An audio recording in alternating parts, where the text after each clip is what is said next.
Good evening, ladies and gentlemen. This is your boy Lewis back with another one, man, with another video, man. Welcome back to the Lewis Basketball Network.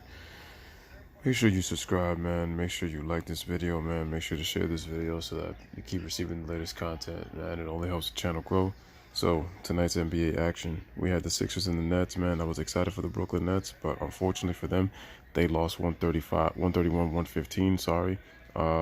Ben Simmons with a career high, 31 points, 9 assists, and 4 rebounds in 38 minutes of action. Tobias Harris, man, had 29 points and 16 rebounds and was a perfect 6 for 6 from three-point range. And the Nets had trouble guarding J.J. Redick. He chipped in with 26 points. Look at that, chipped in with 26. So he was special tonight. So shout out to the Sixers for the win, and shout out for Ben Simmons for showing out tonight once again. For the Nets side, you had D'Angelo Russell once again with 26. Caris LeVert had 26 at one point. He had 14 in the first quarter. Spencer Dinwiddie gives you 15, and Rondae Hollis Jefferson gives you 14, and Jared Allen gave you 15 and 6. So now the Sixers take a 2-1 lead in the series. Game 4 will be on Saturday at 3 Eastern time.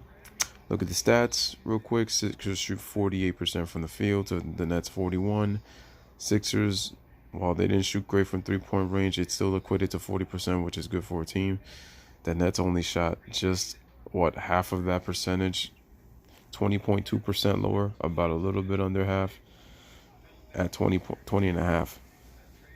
Both teams shot very well from the free throw line. Sixers just slightly better with just one more free throw. They got the same amount of attempts. The Sixers were plus 11 in the rebounding and had the slight edge in offensive rebounding, not a wide margin, but 15 to 13. Look at the Sixers sharing the basketball. They had 26 assists as a team.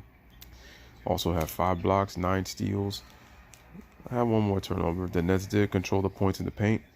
But once again, shout out to the Sixers for the win, 131-115 win. The San Antonio Spurs, as I said, we're going to win this game, and they take a 2-1 lead in the series with a 118-108 win. This is why I question the Nuggets again. Who are they going to go to when the games get tight? And it's starting to show yet again. Jokic led all scorers for the Nuggets with 22 points, 7 assists, and 8 rebounds. Malik Beasley chipped in 20 with 9 rebounds. Millsap, Gary Harris, and Monte Morris and Torrey Craig were the other ones. So they had 6 guys in double figures. Only problem is that they really just couldn't get the job done. For San Antonio, DeRozan had 19 points in the third quarter. 19 of his 25 in the third and 38 minutes of action. LaMarcus Aldridge chips in with a double-double, 18 and 11 in 34 minutes. But ladies and gentlemen, out of nowhere, this very good player by the name of Derek Wright scores a career playoff high in just his third playoff game of 36 points, 5 rebounds, and 5 assists in 33 minutes of action. Shout out to the San Antonio Spurs and their fans. We look at the stats. The Nuggets shot slightly better from the field on 8 less field goal attempts. The Nuggets made 15 of 29 from three-point. That's a blistering 51%, so that's great. The Spurs shot 38%, which is respectable, but not great compared to the Nuggets. So the Nuggets were, they were plus 24 from the three-point line. But look at the free throws. San Antonio didn't shoot that great. They missed 9. The Nuggets missed 8, but the Spurs were plus 15 from the free throw line. Spurs were plus 8 on the total rebounds. They were plus 5 on the offensive glass. The Nuggets out-assisted them 31 to 24. So great passing over 30 assists. Spurs had 9 steals compared to their 3.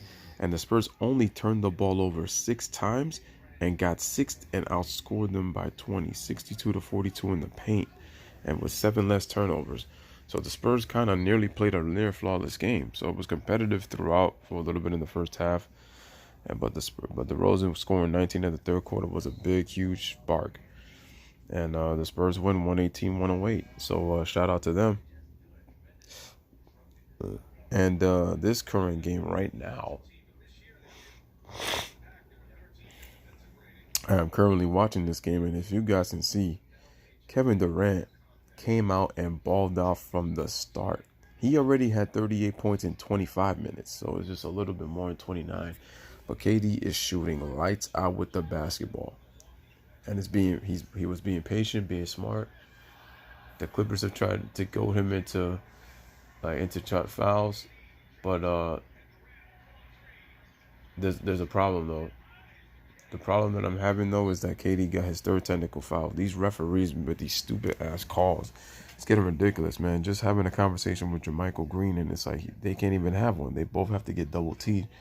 I know the refs want to do this thing. I was like, oh, we're gonna clean it up as soon as possible, but it's like some of these technicals are just like, this technical was needless, man. Like these refs are soft as heck, man. They're getting ridiculous with the foul calls. Like it's really ridiculous. Man, the Warriors have done a great job passing the basketball, man.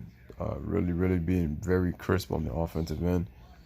If we go to the stats, the Warriors shooting a blistering 56.9%, getting 10 more shot attempts at the Clippers, which means that they're doing a good job on the offensive glass. Clippers only shooting 37%, which is missed shots and good Warrior defense. Warriors have 13 threes, nearly 45% from three-point range. Only the Clippers are at 26.9%, so the Warriors have a plus 18 advantage there. Clippers got 10 more free throws. See, here's the thing with the referees. Depending on how a team is playing, is depending on how the refs are going to call the game with the whistles. If they see that the game is kind of close, the whistles are going to be a little more tighter. If they see that a team is up by 20 plus points, knowing that possibly they're going to help the other team by making some of these foul calls, these phantom calls. That's why people keep kind of saying that it's kind of rigged. But the refs are refereeing the game dictating by the way the players play. So depending on what kind of lead or how a team gets or how tight the game is depending on how they're going to officiate the game. So if we look at total rebounds, the Warriors plus 15 on the rebounding edge, 9 offensive to 5, so plus 4 there. They're plus 13 in assists, 28 to 15. They have plus 6 blocks. They have 8 to their 2 extra steals at 4 to 2. They only have 7 turnovers in the game. That's very big key.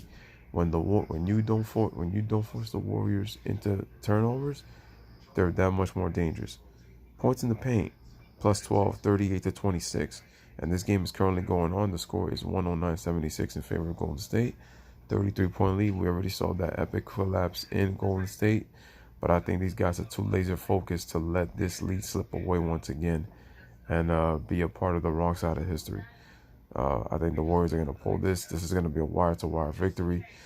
Kevin Durant, I called it, ladies and gentlemen, was going to get 40. I called it. He has 30 right now. He has a chance to get 40. Unless if Steve Kerr decides not to play him, I'm predicting that Kevin Durant is going to get 40 plus. I'm going to go with 45 points. Well, he was playing currently right now, but I predict KD to be in the high 40s, maybe 47. Me at best. I mean, he may surprise me and get 50. Like, that's how capable he is of scoring in bunches. But anyway, man, this is the score, man. I just wanted to, give you guys the scores for tonight, man. This is Lewis with another one. Let me know what you guys think in the comments of the games. Bless up, one love, peace. Thanks for watching.